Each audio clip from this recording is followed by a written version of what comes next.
사랑의 하나님, 오늘도 우리에게 새로운 하루를 허락해 주시고 또 하나님 앞에서 삶을 시작하게 하시니 감사합니다. 하나님께 예배하며 시작하는 이 하루가 하나님과 함께 동행하며 오직 하나님으로만 기뻐하는 삶이 되게 하여 주옵소서. 하나님, 오늘은 민족의 명절 설날입니다. 이 명절에도 하나님을 기억하고 하나님 앞에 선 백성들의 예배를 기쁘게 받아주셔서 각 성도들의 가정에 은혜와 평강을 허락하여 주옵소서. 오직 우리가 다른 가족에게 하나님 은혜의 통로가 되기를 소원하오며 사랑 많으신 예수님의 이름으로 기도합니다. 아멘. 찬송가 435장 함께 찬양하시겠습니다.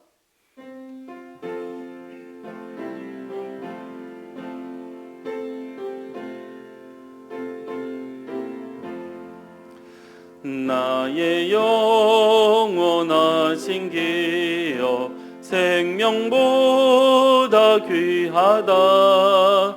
나의 갈 길 다가도록 나와 동행하소서. 주께로 가까이 주께로 가오니 나의 갈 길 다가도록 나와 동행하소서. 어두운 골짝 지나가며 험한 바다 건너서 천국 문에 이르도록 나와 동행하소서.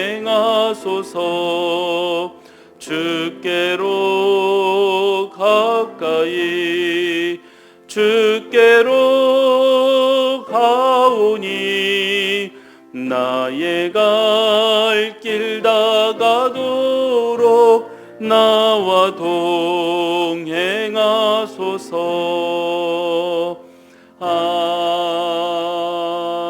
아멘. 아멘. 오늘 함께 살필 하나님의 말씀은 여호수아 19장 24절에서 51절의 말씀입니다. 한 절씩 교독하시고 마지막 절은 합독하겠습니다. 다섯째로 아셀 자손의 지파를 위하여 그 가족대로 제비를 뽑았으니 그들의 지역은 헬갓과 할리와 베덴과 악삽과 알람멜렉과 아삽과 미살이며 그 경계의 서쪽은 갈멜을 만나 시올림나에 이르고 해 뜨는 쪽으로 돌아 벳다곤에 이르며 스불론을 만나고 북쪽으로 입다엘 골짜기를 만나 베데멕과 느이엘에 이르고 갑을 왼쪽으로 나아가서 에브론과 르홉과 함몬과 가나를 지나 큰 시돈까지 이르고 돌아서 라마와 견고한 성읍 두로에 이르고 돌아서 호사에 이르고 악십 지방 곁 바다가 끝이 되며 또 움마와 아벡과 르홉이니 모두 22 성읍과 그 마을들이라. 아셀 자손의 지파가 그 가족대로 받은 기업은 이 성읍들과 그 마을들이었더라.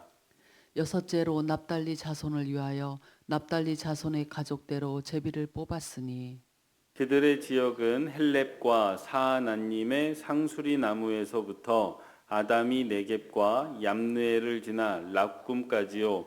그 끝은 요단이며 서쪽으로 돌아 아스못 다볼에 이르고 그곳에서부터 훅곡으로 나아가 남쪽은 수불론에 이르고 서쪽은 아셀에 이르며 해 뜨는 쪽은 요단에서 유다에 이르고 그 견고한 성읍들은 시딤과 세르와 함맛과 락각과 긴네렛과 아다마와 라마와 하솔과 게데스와 에드레이와 엔하솔과 이론과 믹다렐과 호렘과 벳 아낙과 벳 세메스니 모두 19 성읍과 그 마을들이라. 납달리 자손의 지파가 그 가족대로 받은 기업은 이 성읍들과 그 마을들이었더라. 일곱째로 단 자손의 지파를 위하여 그들의 가족대로 제비를 뽑았으니 그들의 지역은 소라와 에스다올과 이르세메스와 사알라핀과 아얄론과 이들라와 엘론과 딥나와 에그론과 엘드게와 기브돈과 바알랏과 여훗과 브네브락과 가드림몬과 메알곤과 락곤과 욥바 맞은편 경계까지라. 그런데 단 자손의 경계는 더욱 확장되었으니 이는 단 자손이 올라가서 레셈과 싸워 그것을 점령하여 칼날로 치고 그것을 차지하여 거기 거주하였음이라. 그들의 조상 단의 이름을 따라서 레셈을 단이라 하였더라. 단 자손의 지파가 그에 딸린 가족대로 받은 기업은 이 성읍들과 그들의 마을들이었더라. 이스라엘 자손이 그들의 경계를 따라서 기업의 땅 나누기를 마치고 자기들 중에서 눈의 아들 여호수아에게 기업을 주었으니 곧 여호와의 명령대로 여호수아가 요구한 성읍 에브라임 산지 딥낫 세라를 주매 여호수아가 그 성읍을 건설하고 거기 거주하였더라. 제사장 엘르아살과 눈의 아들 여호수아와 이스라엘 자손의 지파의 족장들이 실로에 있는 회막문 여호와 앞에서 제비 뽑아 나눈 기업이 이러하니라. 이에 땅 나누는 일을 마쳤더라. 아멘. 매일 기도에 오신 여러분 환영합니다. 오늘 설날인데 설날 하루 하나님의 은혜가 여러분과 또 여러분의 가정과 또 여러분의 가족들에게 풍성하게 임하시기를 소원합니다. 오늘 함께 살필 하나님의 말씀은 49절 말씀입니다. 함께 합독하겠습니다. 이스라엘 자손이 그들의 경계를 따라서 기업의 땅 나누기를 마치고 자기들 중에서 눈의 아들 여호수아에게 기업을 주었으니. 아멘. 첫 번째 기도 제목입니다. 최선의 수고를 다하고 보상을 바라지 않고 오히려 더 섬김의 삶을 살아가는 성도 되게 하옵소서. 다시요. 같이 한번 읽겠습니다. 최선의 수고를 다하고 보상을 바라지 않고 오히려 더 섬김의 삶을 살아가는 성도 되게 하옵소서. 아멘. 예, 오늘 말씀 읽으시느라고 수고 많이 하셨습니다. 이 어려운 지명 이름이 많이 나왔습니다. 근데 오늘 우리가 함께 읽었던 본문은 여호수아와 또 그 이스라엘 백성들이 그 가나안 땅 정복하기를 다 마치고 이제 마치고 난 이후에 각 지파별로 땅을 분배를 해 주었는데 그 땅 분배가 마무리되는 장면입니다. 이 땅 분배하는 과정을 보면 그렇습니다. 처음에 유다 지파가 분배를 받고 그 다음에 요셉 지파죠. 에브라임과 므낫세 지파가 분배를 받습니다. 그리고 이제 나머지 7지파가 분배를 받는 것으로 되어져 있습니다. 이게 어떤 순서냐면 훗날 가면 이제 이스라엘이 남왕국과 북왕국으로 이렇게 나누어지잖아요. 그 남쪽 나라의 중심이 유다 지파였고 북쪽 나라의 중심 지파가 에브라임이었습니다. 그래서 12지파들이 모두 형제들이었지만 가장 강성한 두 지파가 있었는데 그게 유다와 에브라임입니다. 그래서 그게 이제 처음부터 드러나고 있어요. 그래서 가장 강성했던 그리고 가장 숫자가 많았던 유다와 에브라임이 먼저 땅을 분배받고 나머지 7지파가 므낫세의 절반은 저 요단 동편을 받았고 서편에서 이제 나머지 므낫세의 반 지파가 분배를 받고 나머지 7지파가 이제 쭉 땅을 분배를 받게 됩니다. 그런데 모든 지파가 같은 크기의 땅을 분배받은 게 아닙니다. 어떤 지파는 조금 좋은 지역을 분배받았고 어떤 지파는 조금 좋지 않은 지역을 분배를 받았습니다. 이 대표적인 게 누구냐면 오늘 본문에서 소개되었던 그 마지막에 땅을 분배받았던 단지파예요.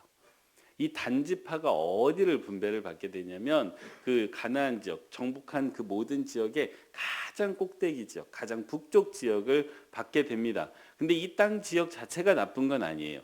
이 땅은 매우 조금 좁고 조금 작은 지역을 분배받기는 했는데 이 지역은 굉장히 비옥한 지역이었습니다. 그래서 농사 짓기도 좋고 여러 가지로 살기가 참 좋은 지역이에요. 그래서 실제로 가보면 단위 분배받았던 그 지역은 가면 푸릇푸릇합니다. 푸릇푸릇해요. 지금도 많은 농사가 지어지는 지역이에요. 근데 그러니까 누구도 많겠습니까? 적도 많아요. 그러니까 그 땅을 비워뒀겠냐고요? 아니죠. 강성했던 블레셋 민족이 이미 차지하고 살던 땅입니다. 그러니까 단지파가 분배받았던 땅은 그들을 몰아내야만 살 수 있었던 땅이에요. 근데 단지파가 그 일을 실패합니다. 그러니까 땅은 분배를 받았는데 그 땅을 차지하지를 못해요. 그래서 그것보다 더 위쪽으로 올라가서 새로운 땅을 개척했다는 내용이 오늘 본문에 나오고 있습니다. 이처럼 사람의 인생이라는 게, 어떤 민족의 인생이라는 게 땅을 분배받았다고 해가지고 그걸로 끝나는 게 아니더라고요.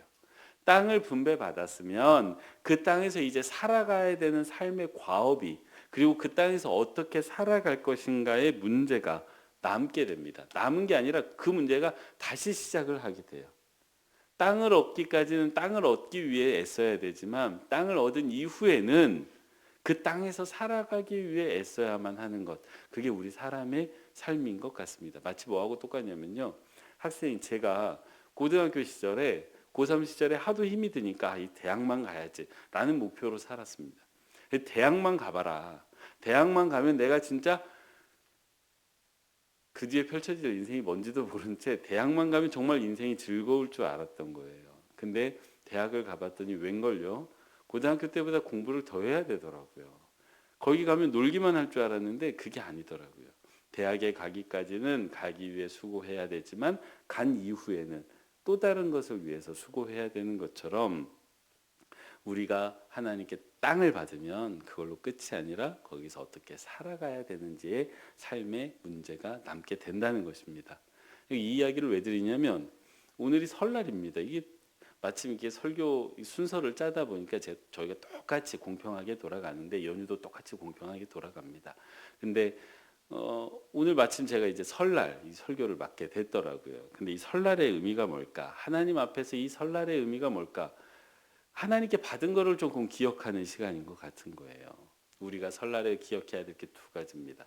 하나님께 두 가지를 받았어요. 첫 번째는 올 한 해를 받았습니다. 이미 시작했지만 대한민국 사람들은 두 번 시작한다고 하잖아요.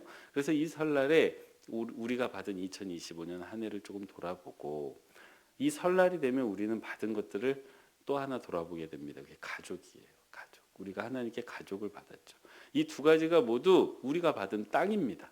올해 받은 땅이에요. 그러면 이 땅을 받아서 참 감사해요. 올 한 해 살게 됐으니 얼마나 감사합니까? 그리고 가족이 있으니 얼마나 감사합니까? 근데 이 가족도 마찬가지고 이 한 해도 마찬가지고, 그냥 주어져서 감사한 걸로 끝나는 게 아니라 이 주어진 과업이기도 해요. 이 가족을 잘 살피기도 해야 되고, 올 한 해도 또 잘 살아내야 되는 또 고달픔이 있기 마련입니다. 자, 그렇다면 어떻게 우리가 이 한 해를 살아내고 또 가족들과 함께 잘 살아갈 수 있을까요? 오늘 본문에 나오는 여호수아에게서 우리가 지혜를 얻고자 합니다. 하나님의 사람은 이렇게 살아야 되는구나라는 걸 우리가 여호수아에게 배우게 되는데, 많은 것들을 생각할 수 있는데 딱 한 가지만 말씀드리려고 해요. 보상을 바라지 않고 섬김의 삶을 살아야 됩니다. 이 여호수아가 보여주는 모습입니다. 설명을 드릴 텐데요. 오늘 본문 말씀 쭉 읽으면 가장 인상 깊은 장면이 어디냐라고 물으면 마지막 장면이에요. 뭐 앞에는 인상 깊을 수가 없어요. 순전 모르는 이름만 쭉 나오니까 인상 깊지 않다가 마지막에 가면 참 마음에 감동이 되는 이야기가 나오는데, 그게 뭐냐면 여호수아가 땅을 분배받는 장면입니다. 왜냐하면요, 이 여호수아가 지금 언제 땅을 분배받고 있냐면, 모든 지파, 모든 사람들이 땅을 다 분배받은 이후에 가장 마지막에 분배를 받고 있습니다. 그런데 여러분, 여호수아가 누굽니까? 이 전쟁을 가장 앞장서 가지고 이끌었던 사람이잖아요. 그래서 이 전쟁에서 누가 1등 공신이냐, 소위 말해서 1등 공신이 누구냐, 누가 가장 공을 많이 세우고 누가 가장 많은 수고를 했느냐라고 물으면 이견을 말할 사람이 없어요. 모든 사람이 다 여호수아입니다 라고 말하지 않겠습니까? 더군다나 나이도 가장 많아요. 그래서 전쟁이 끝났을 때 누구보다도 먼저 땅을 선택할 수 있는 사람이 누구냐라고 말하면, 아유, 여호수아 어르신 먼저 선택하십시오 라고 모든 사람이 다 똑같이 말하지 않았겠습니까? 그렇잖아요. 여호수아가 먼저 선택한다고 해서 누가 뭐라고 할 수 있겠습니까? 근데 여호수아가 그렇게 하고 있지를 않습니다. 놀라운 일이에요. 언제 선택을 합니까? 모든 집합, 모든 사람이 다 땅을 차지한 이후에 남아있는 땅을 선택합니다. 그러다 보니 여러분 좋은 땅이 있겠습니까? 없겠습니까? 당연히 없죠. 그래서 선택하는 땅이 어디입니까? 딥나세라예요. 딥나세라라는 지역을 선택하는데 이 말씀 50절을 보면 이렇습니다. 잘 보세요. 곧 여호와의 명령대로 여호수아가 요구한 성읍, 여호수아가 요구하고 있죠. 그 요구한 성읍이 어디냐? 에브라임 산지 딥나세라를 주매. 딥나세라를 받았어요. 근데 그 성읍을 받았다고 되어져 있는데 그 이후에 펼쳐지는 말씀을 보면 여호수아가 그 성읍을 어떻게 했다고요? 건설했다고요. 그리고 거기 거주했다고 되어져 있습니다. 그러니까 여러분 이 여호수아가 받았다는 딥나세라라는 이 성읍이요. 원래 있었던 성읍입니까? 없었던 성읍입니까? 없었던 성읍이에요. 그러니까 여호수아가 받은 땅은 어느 땅이에요? 맹지예요. 요즘 우리 한국에서 쓰는 말을 사용해서 드리면 맹지인데 맹지 중에서도 맹지예요. 어디냐? 산지거든요. 이런 산지는 요즘 우리나라에서 땅을 내놓으면 팔리지를 않습니다. 누가 거기 필요가 없는 거예요. 그 땅이. 거기로 들어간 겁니다. 그래서 거기로 들어가서 그 산지로 들어가서 산을 다 개척한 거예요. 개간한 거예요. 그리고 거기에 뭘 세웠어요?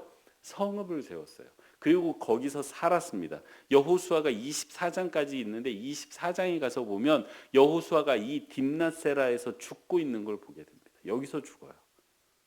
그러니까 여호수아가 죽을 때까지 무슨 성읍을 가꾸고 있습니까? 이 딥나세라를 가꾼 거예요. 사람이 살지 못하는 땅에 들어가서 죽을 때까지 섬기면서 그 성읍을 세워가기 위해서 애쓰고 수고하면서 살았던 인생, 그게 여호수아입니다. 누가 보면 끝까지 그렇게 고달픈 인생을 살아야 되느냐라고 물을 수도 있는데 여러분 분명하게 보면, 정확하게 보면 정말 존경스러운 삶입니다. 여러분 만약에 우리의 지도자가 이런 인생을 살아간다고 생각해 보십시오. 얼마나 존경스럽겠습니까? 대통령을 마친 어떤 존경을 받으면서 이 나라를 크게 부흥시켰던 대통령이 퇴임하신 이후에 우리나라에서 가장 오지로 들어가셔서 그 마을 사람들을 섬기면서 산다고 생각을 해보시라고요. 그리고 끝까지 그렇게 사신다고 생각해 보세요. 실제로 그렇게 살았던 사람이 있습니다. 우리나라 말고 미국의 지미 카터라는 대통령은 대통령 시절엔 존경받지 못했어요. 근데 이분이 퇴임하신 이후에 무슨 인생을 살기 시작하냐면 헤비타트라고 가난한 사람들에게 가서 집을 지어주는 일을 시작하신 거예요. 이 그리스도인입니다.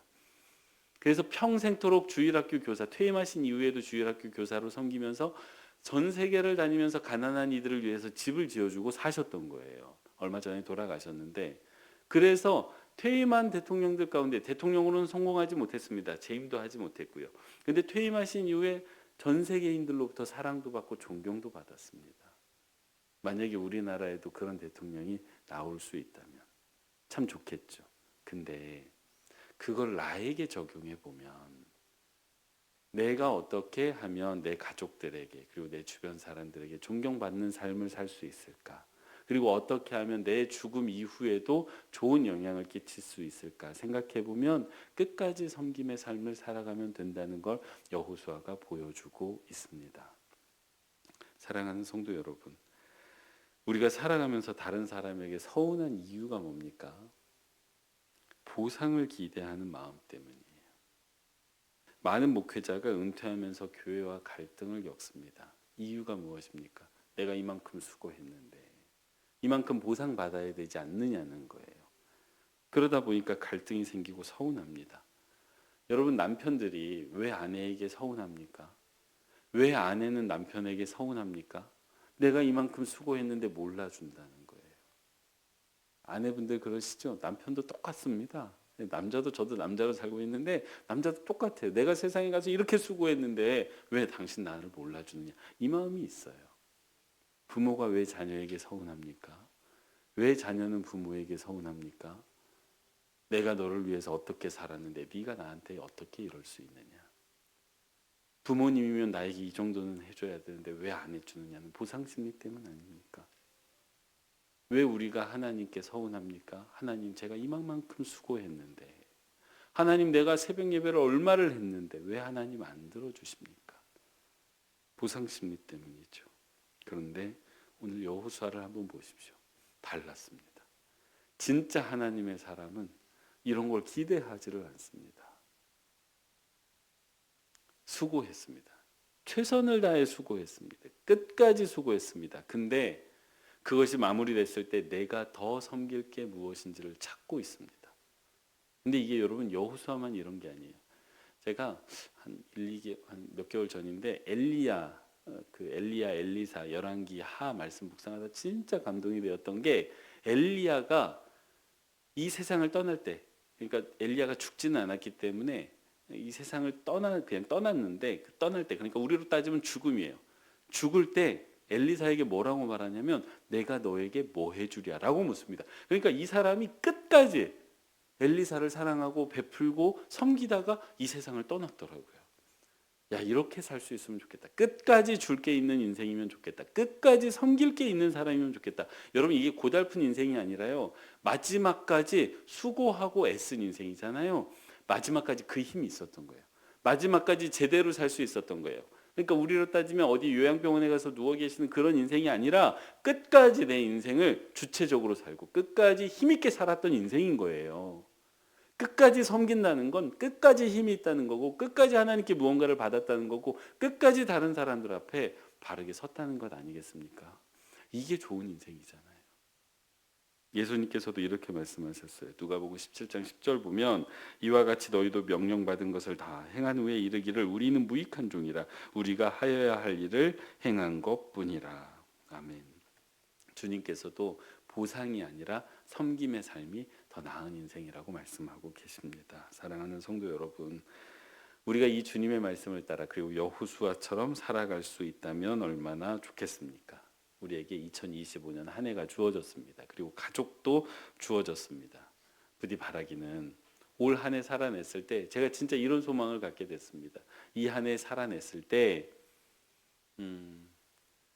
충분히 열심히 살아내고 보상을 바라기보다 더 섬길 거를 찾는 사람이면, 제가 교회를 성심성의로 섬기고서도, 성도님들을 섬기고서도 성도님들이 나에게 이만큼 해주겠지, 교회가 나에게 이만큼 보상해 주겠지가 아니라 내가 더 섬길 게 무엇인지를 찾을 수 있는 사람이 됐으면 좋겠습니다. 부디 바라기는 우리 모두가 그렇게 여호수아처럼 더 섬기는 삶을 살아가시는 2025년 한 해, 그리고 가족들 안에서의 존경받는 부모님들 되시기를 소망합니다. 기도하겠습니다. 사랑의 하나님, 우리에게 귀한 설 명절을 주시니 감사합니다. 이 명절을 통해 2025년 한 해를 다시금 계획하게 하시고 가족 간의 사랑을 나누게 하심도 감사합니다. 하나님께서 허락하신 올 한 해를 바라보면서 여호수아를 통해 어떻게 살아갈지 생각해 보았습니다. 하나님, 우리가 삶을 살아가면서 인생에서 수고한 것에 보상을 요구하기보다 여호수아를 본받아 끝까지 섬김의 삶을 살아가는 성도들 되게 하여 주옵소서. 특별히 오늘은 설날입니다. 가족들을 만나면서 그들을 허락하신 하나님께 감사하고 가족에게 무엇인가를 기대하는 마음보다 가족을 먼저 사랑하는 설날 되게 하여 주옵소서. 특별히 가족을 만나지 못하고 혼자 보내야 하는 성도들도 계십니다. 하나님께서 꼭 찾아가 주셔서 그들의 마음 외롭지 않게 하시고 그들의 영혼 울지 않게 하여 주시며, 오직 하나님께서 아버지가 되어 주시고, 아니 하나님이 아버지이심을 깨닫게 하시고 하나님께서 그 영혼의 가족이심을 분명히 알게 하셔서 이 설날 외롭지 않게 하여 주옵소서. 이 설날 많은 성도들이 이동합니다. 하나님, 눈이 많이 내린다고 하는데 안전하게 하시고 건강하게 다시 돌아오게 하여 주옵소서. 이 시간 하나님의 백성들이 올려드리는 기도의 제목이 있습니다. 하나님 들으시고 응답해 주시기를 원하오며 사랑 많으신 예수님의 이름으로 기도합니다. 아멘.